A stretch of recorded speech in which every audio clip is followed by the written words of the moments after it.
북한이 수천 명에 달하는 대병력을 러시아 우크라이나 전쟁터에 투입한 것으로 알려지면서 한반도의 긴장감이 더욱 고조되고 있습니다. 특히 안보 문제와 관련해서는 여야가 정쟁을 멈추고 초당적으로 협력해야 하지만 자금의 민주당 행태를 보면 기가 막힐 지경이지요. 북한 이슈마저 정쟁으로 삼고 정부를 공격하는 모양새인데 이를 보는 국민들의 마음은 불편하기만 합니다.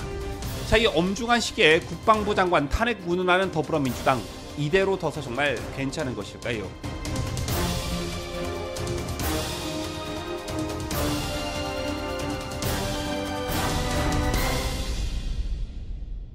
시청자 여러분 안녕하십니까? 뉴스데일리 베스트 미네커입니다.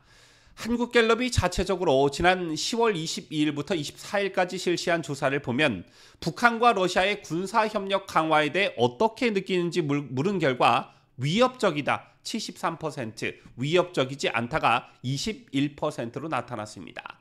또한 북한군 파병에 대한 빅데이터 감성 연관어를 보더라도 우려, 위협, 긴장, 허위, 불법적, 안전, 피해, 평화, 위반, 심각한 문제 등으로 도출되어 있었는데요. 이건 역시 북한의 러시아 파병에 대해 우리 국민들이 심각한 시선으로 바라보고 있다는 방증일 것입니다. 정치에 관심이 있건 없건 세상 돌아가는 것에 관심이 없던 있던 대다수의 국민들은 자세한 상황은 파악하지 못하더라도 사태의 심각성에 대한 인식은 분명해 보인다는 것입니다.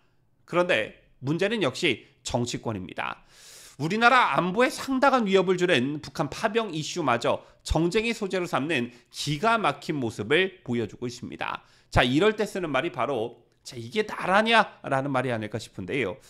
자, 우리가 한번 상식적으로 생각해 봅시다. 국회 다수당인 더불어민주당은 국가안보상 중대한 시점인 11월 2일 김건희 여사 규탄 집회를 예고하고 있습니다. 서울역 앞에서 집회를 열고 1,000만 명 서명 운동을 벌이기로 했다고 전해지지요. 범야권이 탄핵 정국을 열기 위한 장외 여론전을 본격화함과 동시에 11월로 예정된 이재명의 1심 선고의 타격을 최소화하려는 전략이다. 이건 누구나 쉽게 알 수 있는 부분입니다. 자, 그런데 지금 니들이 그럴 때냐라는 것입니다. 대통령 탄핵 집회가 예정돼 있다 하더라도 안보 상황이 이렇게 급박하게 돌아가면 이를 취소하던가 연기 조치를 하던가 이런 결단을 신속히 내리고 초당적으로 협력해야 하는 게 제1야당의 책무가 아니냐는 겁니다. 그런데 초당적 협력은커녕 이런 안보 이슈마저 정쟁으로 삼고 있지요. 자, 러시아 파병 북한군에 대응해 우크라이나 현지 모니터링단 파견 및 우크라이나군을 지원하는 안보 문제가 정치권 공방으로 번지고 있습니다. 이게 사실 정치권 공방으로 번질 문제가 전혀 아님에도 불구하고 야당은 연일 정부의 전쟁 획책 프레임 등을 씌우는 등 정권 퇴진 공세의 이를 적극 활용하는 모습입니다. 급기야는 모니터링단을 조준해 정부가 우크라이나에 국회의 동의 없이 우회적으로 국군을 파견하면 국방부 장관 탄핵 등 강력한 조치에 나서겠다는 엄포까지 나왔습니다. 자, 먼저 더불어민주당이 정권 퇴진 공세의 소재로 활용하는 것들을 시간순으로 정리를 해보자면 가장 먼저 윤석열 정부의 계엄설 준비설 제기 이게 있었고요. 그리고 그 다음 대통령의 여러 차례 거부권을 행사했고 검찰에서 최종적으로 무혐의가 처리가 났음에도 불구하고 김건희 여사에 대한 전방위적 특검 수용 압박이 이어지고 있습니다.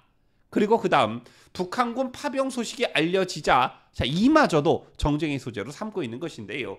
대표인 이재명부터 먼저 나서 대한민국에서 사라진 고문 기술을 전수라도 하겠다는 것이냐라며 정부의 모니터링단 파견 검토 소식을 폄하하면서 시동을 걸자 곧바로 민주당 최고위원인 김병주가 우크라이나 모니터링단 파견 시 국방부 장관 탄핵 추진을 언급했습니다. 또 여기서 한 발짝 더 나아가 우리 정부가 살상무기 지원을 검토하고 있다면서 본격적인 선동에 들어갔는데요. 이게 대체 뭐하냐라는 것입니다. 자, 이들이 선동하는 것들 중 지금까지 단 하나라도 맞는 게 있었냐, 국익에 부합하는 것이 있었냐는 것이죠. 짜잘한 가짜뉴스와 선동을 빼고서라도 우리나라 외교와 안보에 영향을 미치는 것들만 추려보더라도 후쿠시마 오염수 선동이 그랬고요. 계엄설이 그랬습니다. 아시다시피 앞서 민주당 내부에서는 윤석열 대통령 모교인 충암고 라인 운운하면서 계엄설을 띄웠지만 이와 관련한 구체적 근거는 아직까지 나오지 않고 있습니다. 앞으로도 나올 리가 만무하죠. 자, 이처럼 계엄령설에 대한 동력이 떨어지자 민주당은 또다시 김건희 여사 쪽으로 화력을 집중했고, 명태균이 이런 말을 했다더라, 이런 말을 하는 것을 내가 분명히 들었다라는 일방적 주장만 늘어놓는 강혜경을 공익신고자로 시켜 세우더니 이제는 이 엄중한 시기에 장외 집회까지 예고했습니다. 그러더니 결국엔 설마 했지만 북한 파병 문제까지 정쟁의 소재로 삼는 파렴치함을 시전하고 있습니다. 자, 이런 민주당을 언제까지 지켜봐야 하느냐라는 보다 본질적인 문제를 이제 국민들께서 곰곰이 생각해 보셔야 한다라고 저는 생각하는데요. 북한과 러시아가 동맹을 넘어 혈맹이 됐다는 건 앞으로 한반도 전쟁 시 러시아가 자동적으로 파병하게 됐음을 의미합니다. 이것에 더해 러시아가 파병이 됐거나 북한에 핵미사일 기술 전수와 무기 제공을 한다면, 자, 이건 우리 국가와 국민의 안위에 결정적 악영향을 미치게 됩니다. 자, 그런데 이재명 뭐라고 했습니까? 남의 나라 전쟁에 왜 끼어드냐라면서 강 건너 불구경하듯 했습니다. 총선 전에 중국에도 셰셰, 대만에도 셰셰, 이 발언으로 국민적 지탄을 받았음에도 불구하고 개선된 모습을 전혀 보이지 않고 있는데요. 또한 국정원의 신문조 파견을 둘러싼 이재명과 민주당의 인식도 그야말로 충격적입니다. 대한민국 국민으로서 쪽팔리기 그지없다, 이런 말씀을 드리고 싶은데, 미국 중앙정보국을 비롯한 주요국 정보기관들의 경우 외부에서 전쟁이 나면 정보를 얻기 위해 앞다퉈서 신문조를 파견합니다. 동맹이나 주요 파트너 국가와의 정보 공유를 위한 일종의 협조 차원에서라도 자, 이런 신문조 파견은 너무나 당연한 것이고요. 또한 북한 파병의 경우 당연히 우리 입장에선 적대국인 북한의 군대가 러시아 전장에서 무슨 일을 하는지, 어떤 무기를 가졌는지 실태 파악은 옵션이 아니라 필수라는 것입니다. 한반도 유사시 대비 차원에서도 필수라는 것이지요. 자, 그럼에도 불구하고 제1야당 대표가 남의 나라 전쟁에 왜 끼어드느냐라고 하질 않나, 북한군 파병이 아니라 북러 합동군사훈련 아니냐라는 말이 민주당 내부에서 공공연하게 나오질 않나, 또 신문조 파견을 두고 국방부 장관 탄핵을 겁박하질 않나, 이게 과연 정상적인 정당이 맞느냐라는 것입니다. 자, 그리고 마지막으로 지적하고 싶은 게, 자, 우리나라가 정말 정상 국가이고 상식이 통하는 사회가 맞다면, 또 국민 수준이 주요 7개국 G7 추가 진입을 노리는 선진 국가의 위상과 걸맞는 게 맞다면 어떻게, 자, 이런 민주당을 가만 내버려 두시냐라는 말씀을 드리고 싶습니다. 자, 어떻게 이런 민주당의 지지율이 30-40%가 나올 수 있느냐? 저는 솔직하게 정말 이해가 가지 않습니다.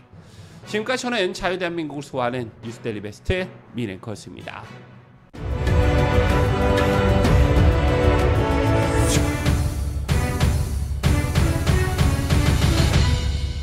함께해요.